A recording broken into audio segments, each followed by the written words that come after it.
नमस्ते दोस्तों, आज हम बहुत इम्पोर्टेंट बात के बारे में बात करने जा रहे हैं। हम बात करेंगे आज ट्रॉमा के बारे में या आँख में चोट।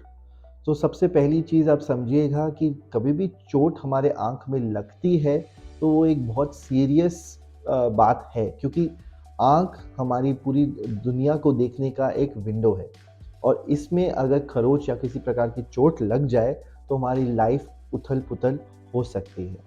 नमस्ते, मैं डॉक्टर आदित्य सेठी हूँ, eye doctor, Arunodaya dental eye hospital, Gurgaon. तो सबसे पहली चीज़ जो मैं आपसे रिक्वेस्ट करूँगा वो चीज़ है कि आप पैनिक ना कीजिए। हर चोट का इलाज है और सही समय पे अगर ये इलाज लिया जाए, तो पेशेंट को बहुत बेनिफिट होता है, इतना कि वो नॉर्मल हो जाए। तो चोट अलग-अलग तरह की हमें लग सकती है। हो सकता है किसी का नाखून लग जाए, बच्चों की आँख में पेंसिल लग जाए या पेन लग जाए या नुकीली कोई कॉर्नर लग जाए या फिर फायर क्रैकर इंजरी मतलब दिवाली के दौरान अगर पटाखे फोड़े तो उसकी वजह से इंजरी या कोई केमिकल आँख में गिर जाए या फिर उससे भी खराब कोई रोड ट्रैफिक एक्सीडेंट या कोई और तकलीफ।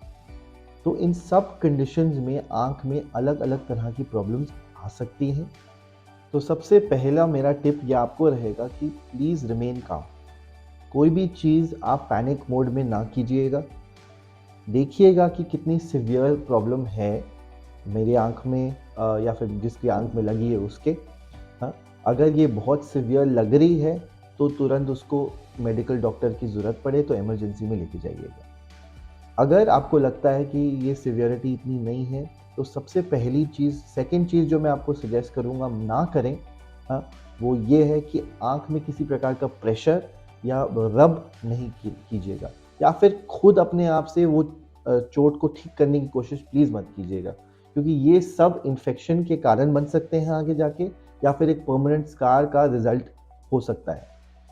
तो बहुत ज़रूरी है कि आप खुद कोई भी चीज़ ना कीजिए जो इसको और हार्म कर पाए। प्रेशर देने से अगर आँख में कोई लीकेज हो, वो लीकेज बड़ी हो सकती है। साथ में कोई आँख को छूने या रब करने से वो स्प्रेड या फिर इन्फेक्शन का सोर्स भी हो सकता है। आप ये ज़रूर कर सकते हैं कि ठंडे पानी या फिर बेसिक क्लीन वाटर से आप आँख की सफाई कर सकते हैं जेंटली। हाँ, इसका फ़ायदा ये रहता है कि कोई भी फॉरेन बॉडी या फिर कोई जो लूज़ली अटैच्ड हो, वो वॉश आउट हो जाए और कोई और कारण की वजह से जैसे केमिकल या कुछ हो, उसका इम्पैक्ट है वो कम हो जाए। अगली चीज़ जो मैं आपको बताना चाहूँगा वो ये है कि चोट की वजह से हमें काली पुतली से लेकर अ, पलकों तक ऑल द वे पर्दे तक या नस तक हमें जाँच की ज़रूरत पड़ती है। तो आपके डॉक्टर जब आपको ये देखेंगे, तो आपको बताएँगे कि इम्पैक्ट कहाँ हुआ है और उसका इमीडिएट ट्रीटमेंट क्या है। अगर हमारे काली-पुतली पे कोई खरोंच हो, तो दर्द बहुत ज़्यादा होता है और आँख को खोलने में बहुत तकलीफ़ होती है, पानी भी बहुत गिरता है।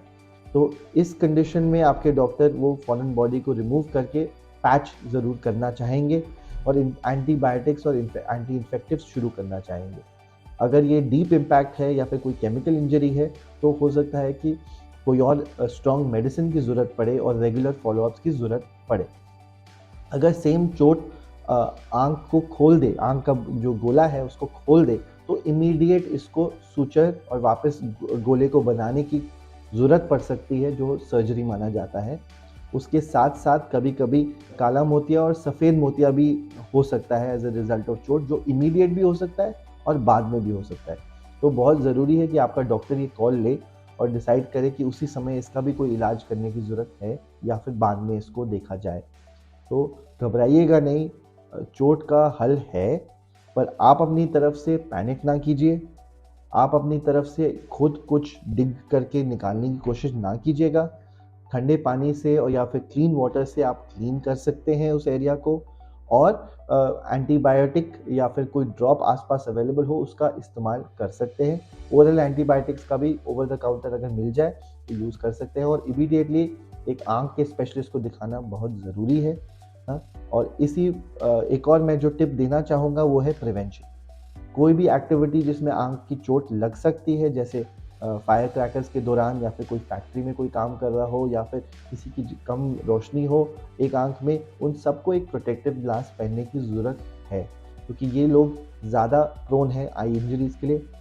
हालाँकि बच्चों को कंट्रोल करना थोड़ा मुश्किल होता है, तो कोई भी शार्प ऑब्जेक्ट्स बच्चे के खेलने के ज़ोन में ना रखें और स्कूल्स में भी आप देखिएगा कि जो टेबल एजेस हैं, पेंसिल्स हैं, ये सब बच्चों से दूर रहें, ठीक है? मेरी तरफ से इतना ही और मैं आई होप कि मैं थोड़ा बहुत डिफरेंस आपकी लाइफ में ला पाऊँ और आप इसको ठीक तरह से अप्रोच करें। Thank you.